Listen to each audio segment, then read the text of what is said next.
Assalamualaikum warahmatullahi wabarakatuh.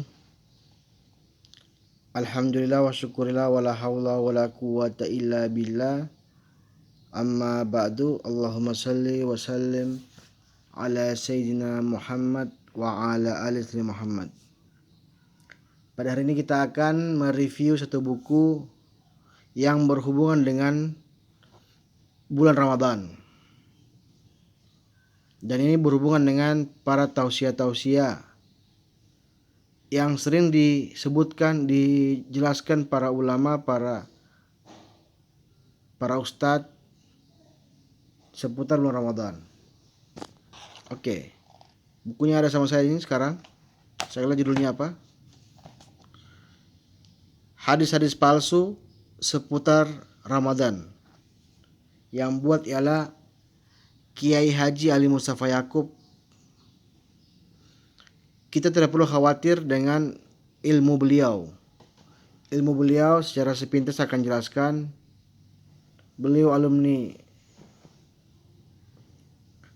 Saudi, ahli dalam bidang hadis. Kemudian beliau juga punya pesantren hadis namanya Darussunnah, dan alumninya bergelar LC. Beliau juga seorang profesor, bahkan pernah dosen terbang di Amerika khusus bidang hadis. Jadi Anda tidak perlu khawatir tentang keilmuan beliau, dan semua murid-murid beliau sudah mentakhrij atau sudah memberikan kriteria hadis-hadis yang sering kita dengar pada bulan Ramadan.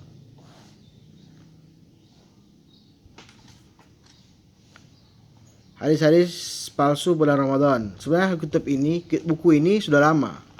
Kita akan lihat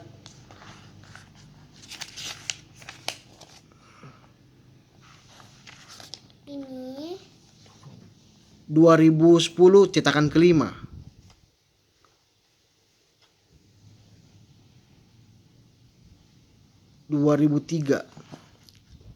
Ini cetakan 2003 ternyata.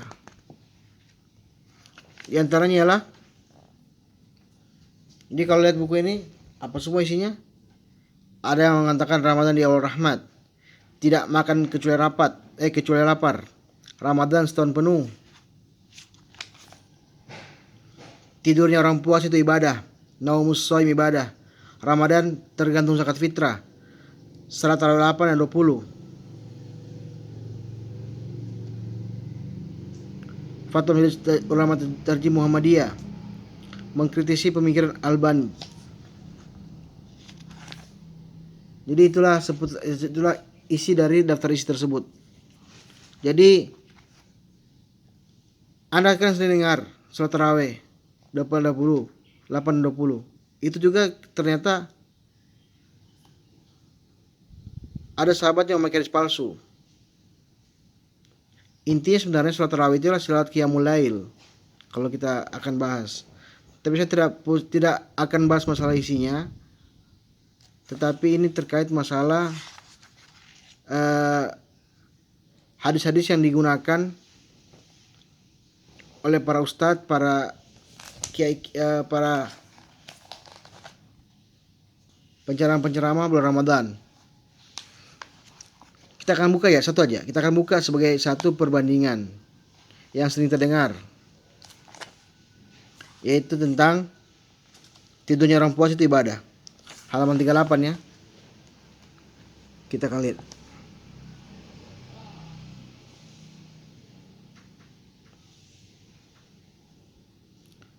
Jadi dikatakan bahwasanya karena waktu itu bulan Ramadan, maka pagi harimu masih tidur di rumah, sedangkan tuan rumah ke KBRI agak siang, mahasiswa tadi bangun selanjutnya bersama karyawannya.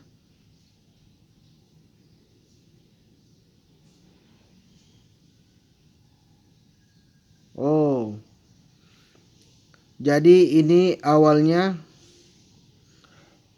hadis ini muncul dari diskusi karena waktu itu bulan Ramadan, mahasiswa ini tidur terus. Akhirnya orang-orang nyeletuk bahwasanya lebih baik sama aja seperti anak kecil. Kalau puasa seperti itu ketika hanya tidur saja, sama saja seperti anak kecil. Maka orang saya berkomentar, orang berpuasa itu tidurnya saja dinilai ibadah. Begitu kata sebuah hadis.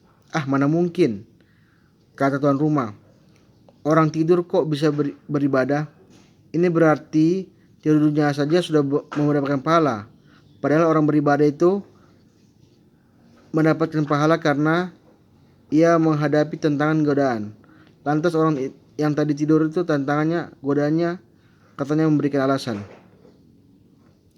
Inilah 2 kejadian yang menurut Halim Mustafa Yaakub sering orang-orang sebutkan tentang alasannya orang-orang tidur pada bulan puasa.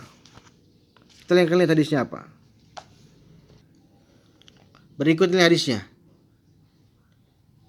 Naumus shaim ibadah wa sumtuhu tasbih wa amaluhu wa dha'af wa du'a'uhu mustajab wa zanabuhu maghfur.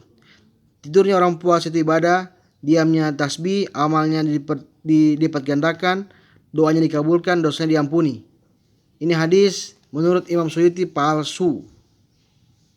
Bahkan hadis ini dinilai lemah, dhaif.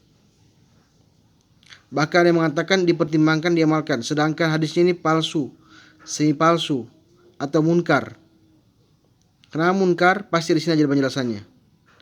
Salah satunya adalah dari Imam Abdul Rauf Al-Minawi dalam kitabnya Fathul Qadir, merupakan kitab syarah penjelasan tentang Jamis Shaghir.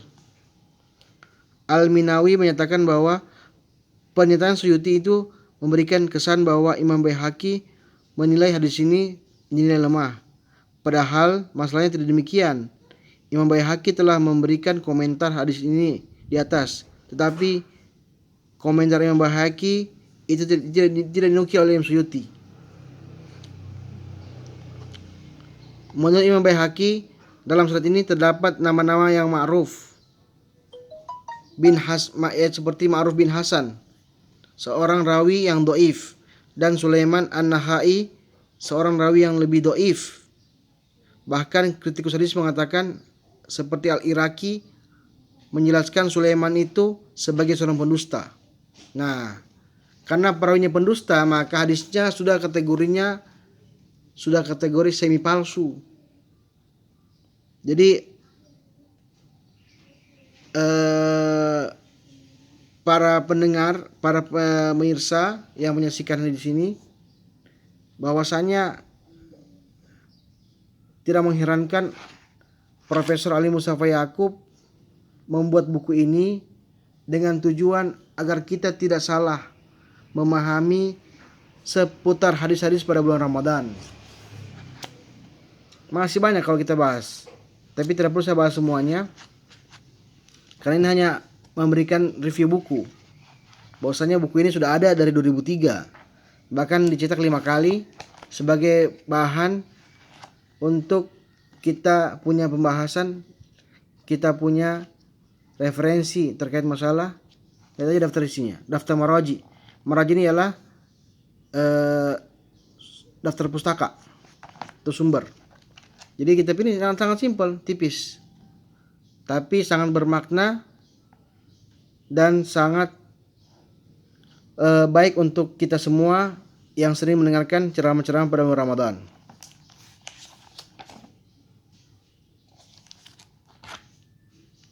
Ada daftar marajinya, ada indeksnya, dilengkapi dengan takhrijnya lagi malah.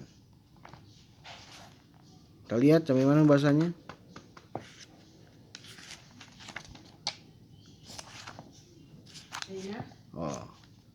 Cuma 3 lembar dibahas. Itu menunjukkan bahwasanya Profesor Ali Mustafa Yakub telah memberikan gambaran terkait masalah di sini. Jadi intinya seperti itu ya. Jadi buku ini sangat recommended untuk kita baca karena ini berhubungan dengan seputar Ramadan dan akan dipakai tiap tahun pasti. Jadi kalau Anda mau beli silakan di Pustaka Firdaus. Tapi saya sudah jarang dicetak ini. Karena saya beli terakhir saya beli tahun 2012.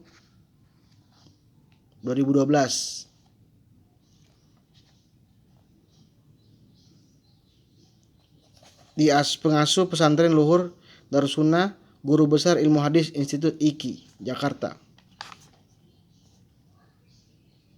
Di depannya ada syair-syair ya. Diterbitkan oleh Pustaka Firdaus, Jalan Siaga, Pejaten Barat, Pasar Minggu.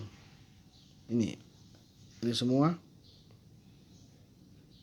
desainnya. Oke, demikian terkait masalah review buku oleh Profesor Ali Mustafa Yakub. Semoga kita semua bisa mengambil hikmah pelajaran dari video ini. Lebih dan kurangnya saya mohon maaf. Assalamualaikum warahmatullahi wabarakatuh.